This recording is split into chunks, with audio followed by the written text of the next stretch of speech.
vanhu vochema-chema panguva ino iri kuonekwa kunzi pari kunzi corruption is a security threat munyika yezimbabwe. Kuri kuonekwa kunzi day in day out aiwa munyika yezimbabwe muri kusmagula aiwa mamineral resources ari kubuda aiwa through mumatrucks aiwa akanyatso kulodhiwa nemaresources enyika. Panguva ino pari kuonekwa kunzi tichiona macitizens mawo veterans nemwe section aiwa the military iri loya kuna VP Chwenga pamwe chete naBomshogeza vari kuadvocate vachiti aiwa panguva ino takuda aiwa transition of power aiwa mutungamiri wenyika must resign with immediate effect. Kunoonekwa kunzi kuri kuramba kuchirutiwa sana pina mashuka kudanyirwa panapa unobva subscribe or like or on the bell icon. TV nam the news hawks vanoposta mapictures seamuri kuona awo aiwa ematracks vendirambira vachiti smuggling from Zimbabwe on the trail of regional lithium smugglers.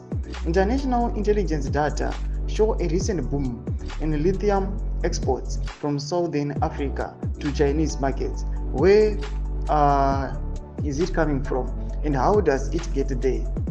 Tatenda Chitago and Andiswa Matikinga investigate. Ndio mashoko ari kubuda panapa nyorwa muzimu ai vachibuda vachitaura mashoko achiti aiwa tiri kuona kuti ma-African mineral resources ari kuonekwa kunzi ari kuramba achino exportiwa achiendeswa kuma-Chinese countries. Panguva ino panapa pari kubuda mamwewo mapictures emunyika yeZimbabwe pari kuona kuti these trucks aiwa anoonekwa kunzi anenge akazara nemamineral resources achingono exportiwa achienda kune dzimwe nyika. Mari dzacho hadzizimbori accounted for, hadzimbozikani kuti dzinozombotorwa nani kana kuti iri kubenefita how munyika yeZimbabwe. But panguva ino nyaya iyi inongoramba yakanyararwa isina munhu anokwanisa kuibvunza just because they do not have the powers.